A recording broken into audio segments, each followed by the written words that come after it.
Alright, bully. Let's find out what you're afraid of.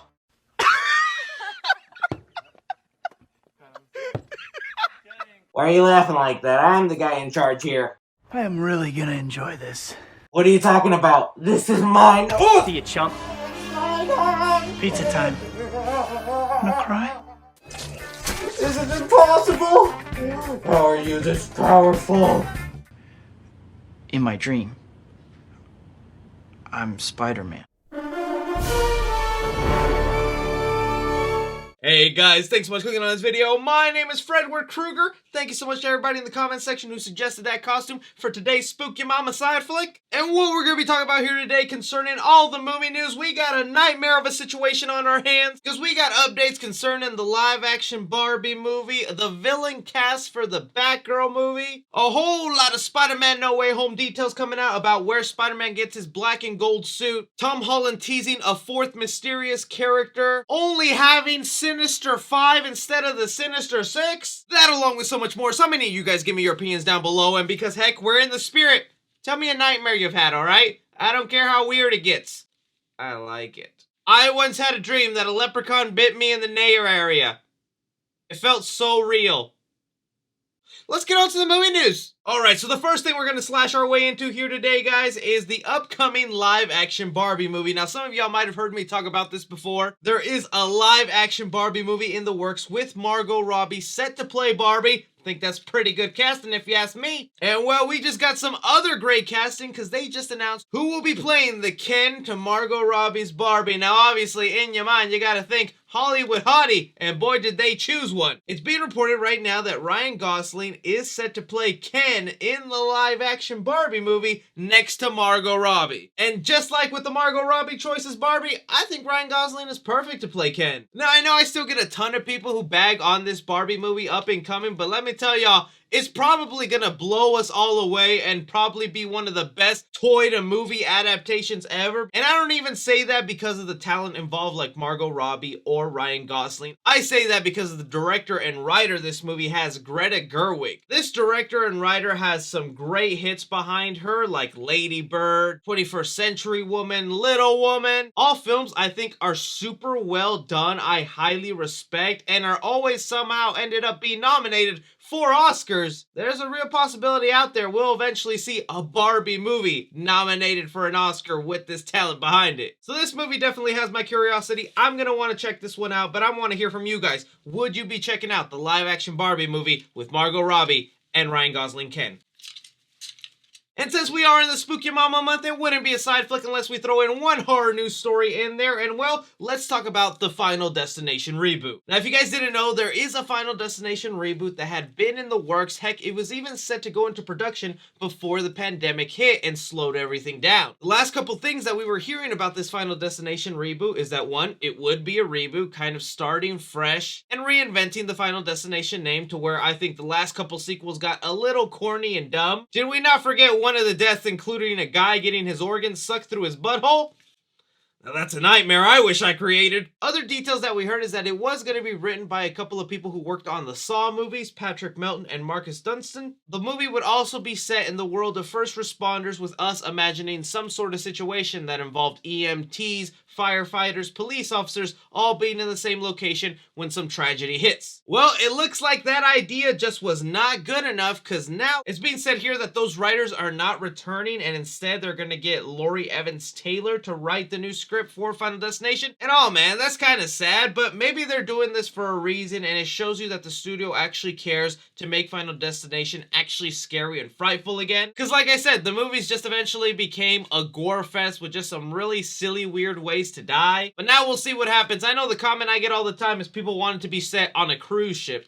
That could work. What do you guys think about Final Destination getting some new writers and them still wanting to reboot it? Talking about something that made me really excited the past couple of days, it was just announced yesterday who the villain will be for the upcoming live-action Batgirl movie. And it's being reported here by Deadline, who says Batgirl Brendan Fraser to play villain in new Warner Brothers and DC picks starring Leslie Grace. I love me some Brendan Fraser. I think the guy is not only a great actor, I remember growing up with a lot of his movies, and then then you hear about his tragic backstory that happened to him in Hollywood where some executives harassed him. It really makes you mad and upset, but I'm happy that this guy is making a comeback. And right here in the details, it's being said that Brendan Fraser will be playing the character of Firefly. Warner Brothers has come out and confirmed that'll be the villain that Brendan Fraser will be portraying in this movie. And for the longest time, we heard that the character of Firefly was actually going to show up in Robert Pattinson's The Batman movie, but it looks like Warner Brothers changed their mind on that and decided to use him as a villain in Batgirl instead. Now, for those of you who don't know Firefly, he's basically a guy with wings attached with a flamethrower. He's a professional arsonist, loves just setting things on fire. He's a lower tier Batman villain, but still an interesting one. I think perfectly suited to be going up against Batgirl, and so far this cast is really stacked. You have Leslie Grace's Batgirl, J.K. Simmons returning as Commissioner Gordon, and now Brendan Fraser. Like, I was not that hyped for this live action Batgirl movie, but after seeing this cast come together, I'm starting to get excited. Let me know what you guys think about Brendan Fraser being cast in the upcoming Batgirl movie. Alright, moving on to some Spider-Man No Way Home. Y'all want to know my nightmare? I've had dreams where I'm literally watching Spider-Man No Way Home because I'm that excited for it. And every dream I end up hating the movie. I hope that's not an omen. But we did get a whole bunch of Spider-Man No Way Home details that came out that really make the movie interesting for me. Now, I will want to say minor spoilers for some stuff in here. I'm not going to give away anything huge, but there are just little details in here about how he gets the black and gold suit, who this character is that Spider-Man is talking to in the trailer, and yes, the unfortunate news that everyone is reporting now that there's only going to be 5 villains and not a Sinister 6. So diving right into it here, I'm going to start off with this stuff that came out from the Empire magazine article, where again, this magazine is set to be coming out with a lot more never-before-seen images for Spider-Man No Way Home and other interviews with cast members, but they just continue to tease us almost every day with new quotes from the team. And the latest one has fans very curious because it's a quote Tom Holland is saying. The actor tells Empire that he filmed one of the coolest scenes I've ever shot, a sequence including a character he wasn't at liberty to divulge. What he could say is that the scene features Peter Parker, Marissa Tomei as Aunt May, and Jon Favreau as Happy Hogan, along with a mystery 4th character. It's 4 people sitting at a table having a conversation about what it's like to be a superhero, and it was amazing. That is going to get everyone in the Spider-Man community speculating and wondering, who is that 4th member that Tom Holland is talking about? I think there's really only 2 options. One is it is Matt Murdock, Daredevil, in there. It could be in the middle of Peter's court case when he's trying to be proven innocent for the death of Mysterio. And so Matt Murdock, Daredevil, is at home with Peter trying to work on his case, and then they talk about what it means to be a hero, how to prove that in court. I feel like that's a scene that could really work out and be awesome. Or of course, the one I think most people want it to be, Tobey Maguire. That would be really badass if at one point you get Tobey Maguire and Tom Holland sitting down at a table talking about what it means to be a hero, giving some advice to Tom and helping him along his journey. But for all we know, it could be a whole nother character that we don't even know about that might have just a minor role. Especially when in this same Empire magazine article, he still is denying Tobey and Andrew Garfield are not in the movie. The next detail we have about Spider-Man No Way Home is it looks like we finally know who the character of Paula Newsome is playing in Spider-Man No Way Home,